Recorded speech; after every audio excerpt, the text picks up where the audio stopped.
Hello guys, welcome back to my channel. आज हम करेंगे इस क्लास में एपिसोड नंबर 11। अब तक मैं इस चैप्टर के sexual reproduction and flowering plants के टोटल 10 एपिसोड बना चुकी हूँ। पिछली क्लास में हमने डबल फर्टिलाइजेशन के बारे में पढ़ लिया था, मतलब डबल फर्टिलाइजेशन थोड़ा सा स्टार्ट कर दिया था। मैंने पूरा टॉपिक तो पढ़ा दिया था, फिर भी मैं आज फिर से रिपीट करवा देती हूँ डबल फर्टिलाइजेशन को। पहली बात की एपिसोड नंबर 11 में हम क्या क्या पढ़ने वाले हैं। एपिसोड नंबर 11 में हमें पढ़ना है एंडोस्पर्म के डेवलपमेंट के बारे में। एंडोस्पर्म के डेवलपमेंट के बारे में पढ़ना है और एम्ब्रियो के डेवलपमेंट के बारे में पढ़ना है। जितना टॉपिक इस क्लास में कंप्लीट हो पाएगा उतना हम कर लेंगे और जितना रह जाएगा वो हम एपिसोड नंबर 12 में कंप्लीट कर लेंगे। ठीक है, एपिसोड नंबर 12 में कंप्लीट कर लेंगे। तो पहले मैं डबल फर्टिलाइजेशन को फिर से रिवाइज करवा देती हूँ कि डबल फर्टिलाइजेशन पर मैंने क्या बोला था। मैंने बोला था कि डबल फर्टिलाइजेशन दो प्रोसेस से मिलकर बनता है। पहली बात कि डबल फर्टिलाइजेशन यूनिक करेक्टर होता है। किसका? डबल फर्टिलाइजेशन यूनिक करेक्टर होता है। यूनिक करेक्टर होता है एंजियोस्पर्म्स का। एंजियोस्पर्म्स का यानी कि हम 5 क्लासेस पढ़ते हैं प्लांट किंगडम वाले चैप्टर में एल्गे, बरियोफाइट, टेरिडोफाइट, जिम्नोस्पर्म्स, एंजियोस्पर्म्स। तो एंजियोस्पर्म्स के अंदर डबल फर्टिलाइजेशन एक कैरेक्टरिस्टिक प्रॉपर्टी होती है। पहले बात मैंने ये बताया था कि एंजियोस्पर्म्स के अंदर, मैंने पिछली क्लास में पहले से बताया था, मैं सिर्फ रिवाइज करवा रही हूँ कि एंजियोस्पर्म्स में ही डबल फर्टिलाइजेशन एक कैरेक्टरिस्टिक प्रॉपर्टी होती है। एक यूनिक कैरेक्टर सिर्फ एंजियोस्पर्म्स के अंदर ही डबल फर्टिलाइजेशन देखने के लिए मिलता है। ठीक है, डबल फर्टिलाइजेशन कौन सी दो प्रोसेस से मिलकर बना होता है आपको याद होना चाहिए। मैंने पहले ही पिछली क्लास में बता देता है। देखिए कौन सी दो प्रोसेस से मिलकर बनता है। वो दो प्रोसेस होती हैं, एक होता है सिनगैमी जिसे हम फर्टिलाइजेशन भी कहते हैं। ठीक है, सिनगैमी और फर्टिलाइजेशन। सिनगैमी और फर्टिलाइजेशन पर एनसीईआरटी में सिनगैमी दे रखा है, तो आप सिनगैमी को याद रखेंगे, वो ज़्यादा सही रहेगा। सिनगैमी प्लस में ट्रिपल फ्यूजन होना चाहिए। ट्रिपल फ्यूजन होना चाहिए। अब देखिए मैं सिनगैमी और ट्रिपल फ्यूजन को सिंपल भाषा में बता देती हूँ। मैंने पहले बोला था पॉलिनेशन की प्रोसेस से पॉलन ग्रेन के अंदर 2 मेल गैमेट आते हैं। अब वो 2 मेल गैमेट को कौन ट्रांसफर करवाता है? पॉलन ट्यूब ट्रांसफर करवाते हैं। ठीक है, पॉलन ट्यूब ट्रांसफर करवाते हैं। फिर वो क्या होता है, वो पॉलन ट्यूब जाके घुस जाती है सिनर्जिड के अंदर। किसके अंदर? सिनर्जिड के अंदर। अब जैसे ही वो सिनर्जिड के अंदर घुसती है तो मतलब आप ऐसा समझिए कि एक प्रकार का ब्लास्ट होता है। अब ऐसे समझ लीजिए ये आपका क्या है, पॉलन ट्यूब आई, पॉलन ट्यूब जाके ये आपका सिनर्जिड मान लीजिए ऐसे करके टकरा गई। टकराने से क्या वो ब्लास्ट हुआ, जिसकी वजह से जिस सिनर्जिड में वो घुसी, 2 सिनर्जिड होती है, 2 सिनर्जिड में से किसी भी एक सिनर्जिड में से वो घुस सकती है। पॉलन ट्यूब की जो एंट्री है किसी भी 2 सिनर्जिड में से हो सकती है एंट्री की। तो वो जो सिनर्जिड होगा, वो जो सिनर्जिड है और साथ ही साथ जो पॉलन ट्यूब की टिप है, जो पॉलन ट्यूब की टिप है, ये दोनों ही डिजेनरेट मतलब कि एकदम डिस्ट्रॉय हो जाती है। एकदम डिस्ट्रॉय हो जाती है। ठीक है, इसको मैं रब कर देती हूँ, फिर आगे का बताती हूँ। फिर क्या हुआ, अब 2 मेल गैमेट में से एक मेल गैमेट जल्दी से जाएगा और एक सेल से फर्टिलाइज कर लेगा। तो एक मेल गैमेट जाके एक एग सेल के साथ, एक एग सेल कहाँ बैठी हुई थी? एग अपैटस के पास बैठी हुई थी। कौन से एंड पे? माइक्रोपाइलर एंड की तरफ बैठी हुई थी। इसी को कहते हैं, मतलब एक मेल गैमेट ने फर्टिलाइज कर दिया एक एग सेल को, इसी को क्या कहते हैं? सिनगैमी कहते हैं। ट्रिपल फ्यूजन के केस में क्या होता है, एक मेल गैमेट ने तो फर्टिलाइज कर दिया एक एग सेल को, एक मेल गैमेट बेचारा बच गया ना। वो क्या करता है, वो सोचता है कि सेंट्रल सेल के अंदर जो पोलर न्यूक्लियाई बैठे हुए हैं, क्यों ना मैं उन्हें फर्टिलाइज कर दूं। जब उनको पोलर न्यूक्लियाई को पता चलता है, पोलर न्यूक्लियाई से मतलब 2 बहनें हैं, जब उन्हें पता चलता है कि उन्हें एक ही लड़के से शादी करनी है, तो वो दोनों क्या करती हैं, मिल बांट कर लेती है। मतलब वो क्या करती है, देखो वो क्या बना लेगी, सेकेंडरी न्यूक्लियस बना लेंगी। सेकेंडरी न्यूक्लियस फॉर्म कर लेगी और फिर सेकेंडरी न्यूक्लियस के साथ मेल गैमेट क्या है, फर्टिलाइज करेगा। अब देखिए यहाँ पर कितने न्यूक्लियस इन्वॉल्व है। यहाँ पर सेकेंडरी न्यूक्लियस के 2 न्यूक्लियस हो गए ना। सेकेंडरी न्यूक्लियस के 2 पोलर न्यूक्लियस, तो इससे यहाँ पर 2 न्यूक्लियस हो गए, यहाँ का 1 न्यूक्लियस हो गया। टोटल कितने न्यूक्लियस हो गए? 3n की कंडीशन देखने के लिए मिलेगी। 3n की कंडीशन देखने के लिए मिलेगी और 3n की कंडीशन से इसलिए इसको ट्रिपल फ्यूजन कह रहे हैं, क्योंकि 3 चीजें इसमें इन्वॉल्व है, तो इसलिए इसको ट्रिपल फ्यूजन कहा जाता है। अब ये क्या होगा, ये दोनों जब ये सारे फर्टिलाइज हो जाएंगे तो ये क्या बनाएंगे, ये बनाएंगे प्राइमरी एंडोस्पर्म न्यूक्लियस। इसकी मैं डेफिनेशन भी लिख देती हूँ। Primary endosperm nucleus. वो जो पूरा सेंट्रल सेल था जिसके अंदर पोलर न्यूक्लियाई पाए जा रहे थे, वो क्या बना देगा, प्राइमरी एंडोस्पर्म सेल बना देगा। क्या बना देगा? प्राइमरी एंडोस्पर्म सेल बना देगा। ठीक है, प्राइमरी एंडोस्पर्म सेल बना देगा। ये सब चीजें मैं पिछली क्लास में ही आपको बता चुकी थी, एपिसोड नंबर 10 में। इसके आगे का पार्ट हमें एपिसोड नंबर 11 में करना है। ठीक है, इसको मैं रब कर देती हूँ, अगर नोट डाउन करना है तो कर सकते हो। अब देखिए मैं इसको मिला देती हूँ। अब मैंने बोला कि सबसे लास्ट लास्ट वाले स्टेप से हम आगे बढ़ेंगे कि मैंने बोला कि मतलब एंडोस्पर्म डेवलपमेंट हो चुका है, एंडोस्पर्म डेवलपमेंट हो चुका है। अब देखिए क्या होगा, एक लाइन दे रखी है एनसीईआरटी के अंदर कि जो एंडोस्पर्म का डेवलपमेंट है, एंडोस्पर्म का डेवलपमेंट, एंडोस्पर्म का डेवलपमेंट प्रीसीड करता है एम्ब्रियो के डेवलपमेंट को, एम्ब्रियो के डेवलपमेंट को। कैसे, अब मैं बताती हूँ कि इस लाइन का मतलब क्या होता है कि एंडोस्पर्म का डेवलपमेंट प्रीसीड करता है, ठीक है। प्रीसीड क्या करता है, प्रीसीड करता है एम्ब्रियो के डेवलपमेंट को। प्रीसीड का मतलब होता है आगे होना, ठीक है। क्या होता है, आगे होना, ठीक है, आगे होना। मतलब क्या, देखिए मैं बताती हूँ। इसका मतलब है कि एम्ब्रियो डेवलपमेंट होगा। मैंने बोला ना कि जब मैंने बोला था एक मेल गैमेट एक एग सेल के साथ जब फर्टिलाइज करेगा तो उससे क्या बनेगा, जाइगोट बनेगा। जैसे ह्यूमंस में होता है जाइगोट बनेगा, 2n सेल होगी, ठीक है, जाइगोट बनेगा। जाइगोट में फर्दर माइटोटिक डिवीजन देखने के लिए मिलेगी, माइटोटिक डिवीजन से एम्ब्रियो बन जाएगा, ठीक है, एम्ब्रियो बन जाएगा। इस एम्ब्रियो की भी बहुत सारी स्टेजेस होती हैं, वो मैं इसके बाद पढ़ाऊंगी। तो मैंने बोला जाइगोट से अंत में किसको बनना है, एम्ब्रियो को बनना है, ठीक है, उसी को एम्ब्रियो डेवलपमेंट कहते हैं, एम्ब्रियो को बनना है। तो उस एम्ब्रियो के बनने से पहले, एम्ब्रियो को मान लो बच्चा है, एम्ब्रियो क्या है, बच्चा है, ठीक है, एम्ब्रियो क्या है, बच्चा है। उस बच्चे का खाना क्या है, उस बच्चे का फूड क्या है, एंडोस्पर्म है। फूड क्या है, एंडोस्पर्म है, ठीक है। मतलब जो बच्चा है, बच्चा खाएगा क्या, एंडोस्पर्म को खाएगा। क्योंकि देखो मैं पूरा स्ट्रक्चर एम्ब्रियोसेक का बना के दिखाती हूँ। आपको पता था कि ये मान लो चलाजल एंड है, ये माइक्रोपाइलर एंड है। यहाँ पर क्या पाए जाते थे, एंटीपोडल्स। पर ये जो 3 एंटीपोडल्स, जो यहाँ पर 3 सेल थे, ये तीनों के तीनों फर्टिलाइजेशन के बाद, डबल फर्टिलाइजेशन जब हो जाएगा तो उसके बाद ये क्या कर जाएंगे, डीजेनरेट। डीजेनरेट का मतलब ये गायब हो जाएंगे, डिस्ट्रॉय हो जाएंगे, डीजेनरेट हो जाएंगे। एग अपैरेटस, माइक्रोपाइलर एंड की तरफ क्या पाया जा रहा था, egg apparatus, egg apparatus. Egg apparatus में 3 चीजें होती थी, ठीक है। 2 तो सिनर्जिड होते थे, जिसमें क्या थी, फिलिफॉर्म अपैरेटस पाया जाता, सेलुलर की थिकनिंग्स, और एक एग सेल पाया जाता था। अब क्या होगा, मैंने आपको बताया था कि लास्ट में जब डबल फर्टिलाइजेशन हो जाएगा तो आपका सिनर्जिड भी और एंटीपोडल भी, सिनर्जिड भी, एंटीपोडल्स और सिनर्जिड, एंटीपोडल्स प्लस सिनर्जिड दोनों ही डीजेनरेट कर जाएंगे, दोनों ही डीजेनरेट कर जाएंगे, दोनों डीजेनरेट कर गए। तो अगर डीजेनरेट कर गए तो हम इनको हटा देते, इनका जो पार्ट है उसको हटा देते थे। इसको मैं पहले रब करती हूँ, उसको नोट डाउन कर सकती हो। देखो क्या होगा, अब मैं नया स्ट्रक्चर बना के दिखाती हूँ कि जब वो दोनों क्या कर गए हैं, डीजेनरेट कर गए हैं, तो अब कैसा, अब किस प्रकार का आपका एम्ब्रियोसेक देखने के लिए मिलेगा। देखिए क्या होगा, वो दोनों क्या कर गए हैं, डीजेनरेट कर गए। यहाँ पर क्या बन गया है, यहाँ पर बन गया होगा एक छोटा सा जाइगोट। क्या बन गया होगा, जाइगोट बन गया होगा, जिसको फर्दर एम्ब्रियो की फॉर्मेशन करनी है, जिसको फर्दर एम्ब्रियो की फॉर्मेशन करनी है। अब देखिए यहाँ पर बन गया है जाइगोट। जाइगोट के बाद मैंने बताया था कि प्राइमरी एंडोस्पर्म न्यूक्लियस, ये है प्राइमरी एंडोस्पर्म न्यूक्लियस। अभी पूरा जो सेल बच गया यहाँ से लेके यहाँ तक, ये पूरा जो यहाँ से लेके यहाँ तक, ये जो पूरा सेल, मैं ऐसे करके मार्क कर देती हूँ, ये जो पूरा सेल है, ये जो पूरा सेल है, इसे क्या बोलेंगे, प्राइमरी एंडोस्पर्म सेल बोलेंगे। और इसके अंदर जो न्यूक्लियस है उसे बोलेंगे प्राइमरी एंडोस्पर्म न्यूक्लियस, ठीक है। मतलब सिर्फ अभी 3 चीजें रह गई होंगी, और ये कैसा होगा, 3n होगा। कैसा होगा, 3n होगा। तो नीचे की साइड अब एम्ब्रियोसेक के अंदर फीमेल गैमेटोफाइट के अंदर सिर्फ एक जाइगोट रह गया होगा, जिसको फर्दर एम्ब्रियो बनाना है, जिसको हम एम्ब्रियो डेवलपमेंट के अंदर देखेंगे, ठीक है। इसके बाद वाला टॉपिक, उसके बाद क्या बच गया होगा, सिनर्जिड और एंटीपोडल तो डीजेनरेट कर गए हैं, तो सिर्फ क्या बच गया होगा, primary endosperm cell, primary endosperm cell, जिसके अंदर प्रेजेंट है प्राइमरी एंडोस्पर्म न्यूक्लियस। तो मैंने इस लाइन का मतलब बता दिया कि एंडोस्पर्म डेवलपमेंट हमेशा बहुत इंपॉर्टेंट लाइन है कि हमेशा ही पहले बन जाता है एम्ब्रियो। जो बच्चे के लिए खाना तो पहले ही बनेगा, बच्चे के बाद थोड़ा खाना बनाओगे। जो बच्चे को जब भूख लगेगी तो पहले तो उसे खाना खिलाओगे ना, तो इसलिए हमेशा एंडोस्पर्म डेवलपमेंट पहले होता है। अब देखिए इतना पार्ट समझ में आ गया। अब देखो इसके बाद वाला, इसको आप मैं रब कर देती हूँ, फिर इसके आगे वाले पार्ट को हम डिस्कस करते हैं कि इसके आगे अब क्या देखने को मिलेगा। मैंने बोला अब प्राइमरी एंडोस्पर्म न्यूक्लियस को, प्राइमरी एंडोस्पर्म न्यूक्लियस को एंडोस्पर्म बनाना है, एंडोस्पर्म बनाना है, जो कि एक ट्रिप्लॉइड टिश्यू है।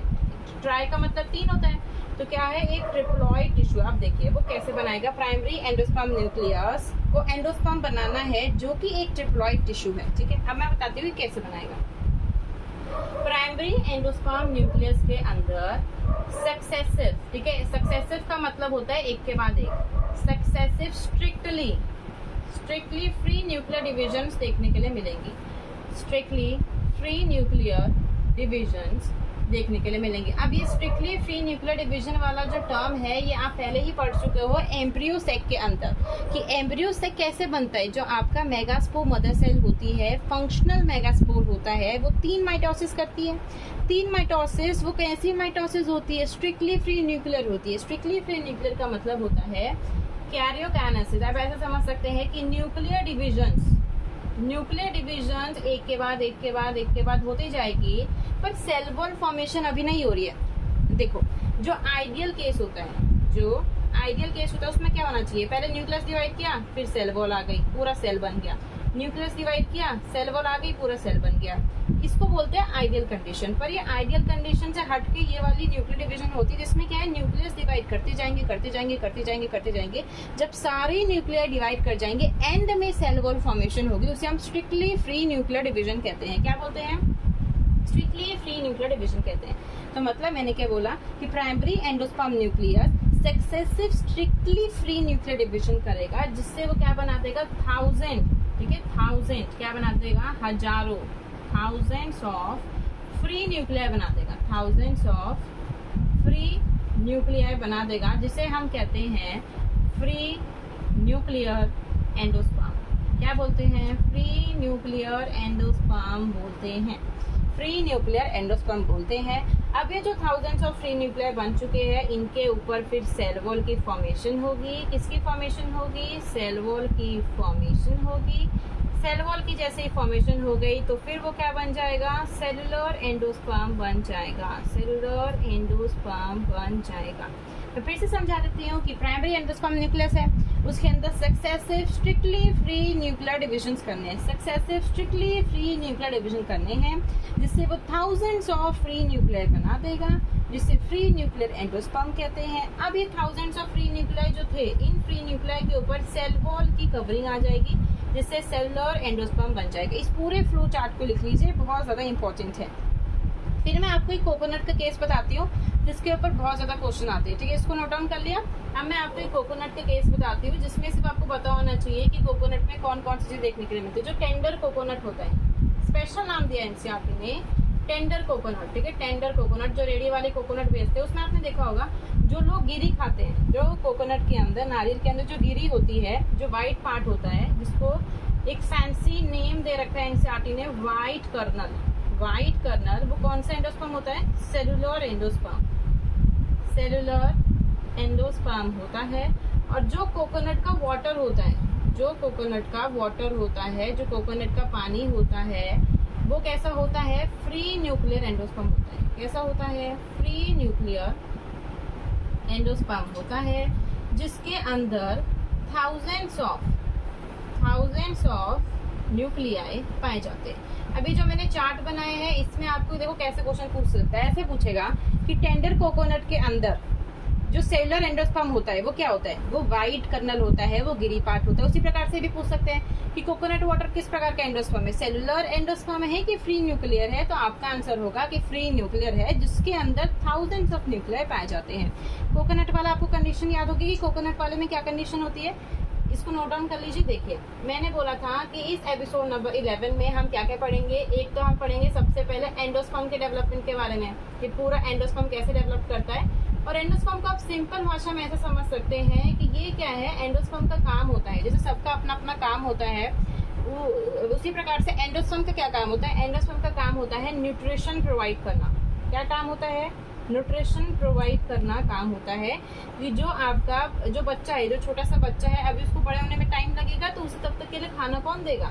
जब तक वो निर्भर नहीं हो जाता तब तक के लिए उसे खाना कौन देगा? एंडोस्पर्म देगा। तो एंडोस्पर्म उसी को कहते हैं, उसका काम होता है न्यूट्रिशन देना। क्या काम होता है? न्यूट्रिशन देना का काम होता है, ठीक है। इतनी बात मैंने बता दी। अब एक एनसीईआरटी में केस दे रखा है, वो केस है एंडोस्पर्मिक सीड का, एंडोस्पर्मिक, जिसको हम दूसरी भाषा में नॉन एल्ब्यूमिनस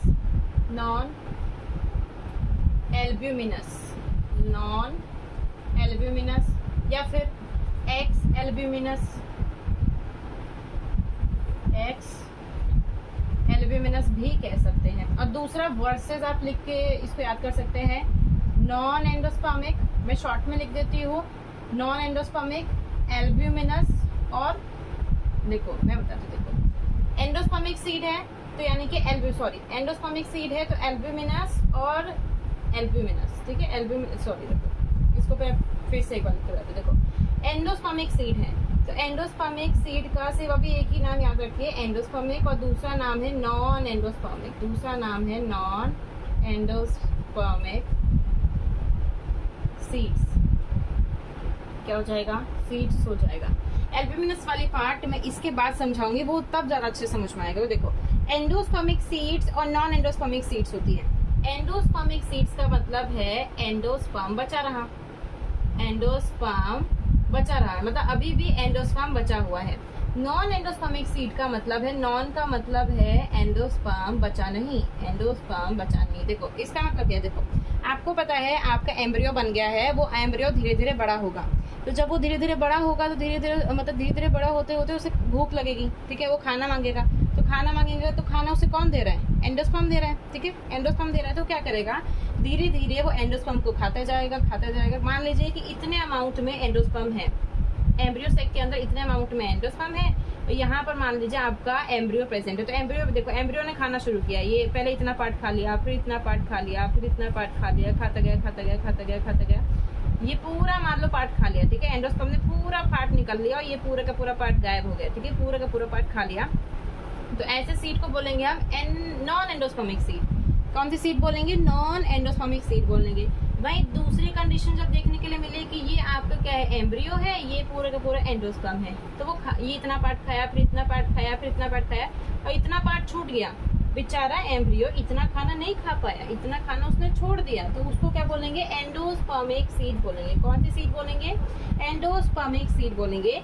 एंडोस्पर्मिक सीड ज्यादातर मोनोकॉट्स में देखने के लिए मिलती है, मोनोकॉट्स में देखने के लिए मिलती है, और नॉन एंडोस्पर्मिक सीड्स डाइकॉट्स में देखने के लिए मिलती है, ठीक है, डाइकॉट्स में देखने के लिए मिलती है, मोनोकॉट्स में देखने के लिए मिलती है, डाइकॉट्स में देखने के लिए मिलती है। अब एंडोस्पर्मिक सीड के लिए बस आपको एग्जांपल याद करना और एग्जांपल ही क्वेश्चन में आएंगे, ठीक है, एग्जांपल ही क्वेश्चन में आएंगे। देखिए एंडोस्पर्मिक सीड के क्या क्या एग्जांपल होते हैं जिसके अंदर एंडोस्पर्म बच गया, उसके एग्जांपल है कैस्टर, कोकोनट, व्हीट हो गया, मेज हो गया, बार्ले हो गया, ये सारे क्या है? एंडोस्पर्मिक सीड के एग्जांपल है। और नॉन एंडोस्पर्मिक सीड का क्या एग्जांपल है? पी, मटर, ग्राउंडनट, पी, बीन, और लास्ट में आप ले लीजिए बीन, ठीक है, इसके 3 एग्जांपल है और इसमें लगभग आप लगा लीजिए 5 एग्जांपल है। तो मतलब endospermic seed versus non endospermic seed जिसके अंदर लेफ्ट एंडोस्पर्म और इसमें एंडोस्पर्म नहीं बचा, ये ज्यादातर मोनोकॉट्स में देखने के लिए मिलता है, ये ज्यादातर डाइकॉट्स में देखने के लिए मिलता है। इसके एग्जांपल्स है कैस्टर, कोकोनट, ठीक है, क्या एग्जांपल है? कैस्टर हो गया, कोकोनट हो गया, व्हीट हो गया, मेज हो गया, बार्ले हो गया। इसका एग्जांपल है पी, ग्राउंडनट और बीन, ठीक है, पी, ग्राउंडनट और बीन। इतनी चीज समझ में आ गई? इतने के बाद इसको आप नोट डाउन कर सकते हैं। इतने के बाद पहला आपका एंडोस्पर्म वाला जो टॉपिक था वो पूरा का पूरा कंप्लीट होता है। इतना ही आपको एंडोस्पर्म के डेवलपमेंट वाले टॉपिक में पढ़ना था। इसके बाद हमें शुरू करना है, क्या शुरू करना है? एम्ब्रियो डेवलपमेंट शुरू करना है, ठीक है। देखो एम्ब्रियो डेवलपमेंट जो है उसका मैं आपको इंट्रोडक्टरी पार्ट इसमें दे देती हूँ, फिर हम इसको और डिटेल में एपिसोड नंबर 12 में जानेंगे। देखिए एम्ब्रियो डेवलपमेंट कैसे होगा, मैंने आपको बताया कि जायगोट बनेगा और जायगोट से एंड में क्या बनना है? एम्ब्रियो बनना है। क्या बनना है? एम्ब्रियो बनना है। अब देखिए जायगोट से एम्ब्रियो बनना है तो सबसे पहले तो तुम स्टेजेस याद करो। एम्ब्रियो जानने से पहले स्टेजेस याद करो कि कौन कौन सी स्टेजेस होती है। सबसे पहला होता है प्रो एम्ब्रियो, फिर उसके बाद होता है ग्लोब्यूलर एम्ब्रियो, फिर उसके बाद होता है हार्ट शेप एम्ब्रियो। कौन सी एम्ब्रियो होती है? हार्ट शेप एम्ब्रियो होती है। सबसे लास्ट वाला होता है मैच्योर एम्ब्रियो। तो पहले आप ये 4 स्टेजेस को याद करिए, इन 4 स्टेजेस को याद करिए। इसको आप याद कर सकते हैं PGHM से, PGHM बार बोले, PGHM यानी कि pro embryo, globular, heart shape. मतलब क्या है? जायगोट बन गया, ऐसे समझ लो। यहाँ पर जायगोट है, ठीक है, यहाँ पर जायगोट है। जायगोट से सबसे पहले बनेगा प्रो एम्ब्रियो के बनेगा ग्लोब्यूलर के बाद बनेगा हार्ट शेप के बाद बनेगा मैच्योर और मैच्योर वाला ही आपके काम का है। मैच्योर के आगे ही उसकी फर्दर डेवलपमेंट देखने के लिए मिलेगी। कौन सी फर्दर डेवलपमेंट देखने को मिलेगी? मैच्योर एम्ब्रियो के बाद अंत में उसे क्या बनाना है? सीड बनाना है। क्या बनाना है? सीड बनाना है। एम्ब्रियो डेवलपमेंट के केस में पहली बात क्वेश्चन सिर्फ इन्हीं 4 केसेस में आएगा। आपको बोलेगा कि what are the stages involve, मतलब कि कौन कौन सी स्टेजेस होती है। तो ये 4 स्टेजेस होती है। प्रो एम्ब्रियो, सबसे पहले प्रो एम्ब्रियो, फिर ग्लोबुलर, फिर हार्ट शेप, फिर मैच्योर। ठीक है, ये 4 स्टेजेस आपको याद होनी चाहिए। और मैं एक और चीज बताती हूँ, इसको नोट डाउन कर लो। लास्ट चीज कि देखो, मैंने मोनोकॉट्स की बात करी और डाइकॉट्स की बात करी।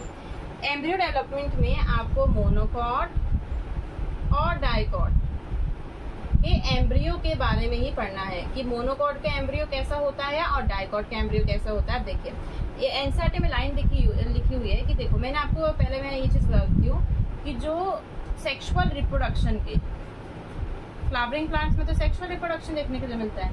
तो सेक्सुअल रिप्रोडक्शन के जो एंड प्रोडक्ट्स होते हैं, सबसे आखिरी प्रोडक्ट्स, एंड का मतलब क्या होता है? जो सबसे आखिरी में मिले। तो सबसे आखिरी में क्या मिलता है? सीड मिलता है और फ्रूट मिलता है। सीड मिलता है और फ्रूट मिलता है। अब आपसे कोई पूछे कि सीड कहाँ से बना होगा? सीड बना होगा ओव्यूल से। किससे बना होगा? ओव्यूल से बना होगा। फ्रूट किससे बना होगा? ओवरी से बना होगा। किससे बना होगा? ओवरी से बना होगा। किससे बना होगा? ओवरी से बना होगा। ये सेक्सुअल रिप्रोडक्शन के एंड प्रोडक्ट्स होते हैं सीड और फ्रूट। सीड्स किससे मिलके बनता है? ओव्यूल से मिलके बनता है। और फ्रूट किससे मिलके बनता है? ओवरी से मिलके बनता है।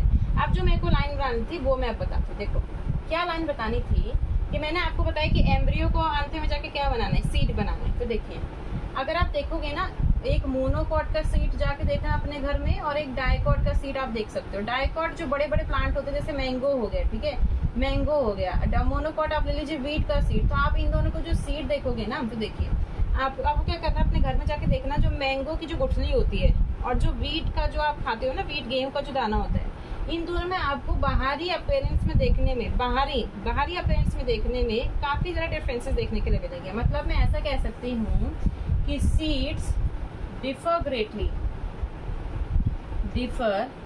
आप उनको बाहर से देखोगे ना, तो आपको उसमें बहुत ज्यादा डिफरेंसेस देखने के लिए मिलेंगे मोनोकॉट और डाइकॉट के सीड में।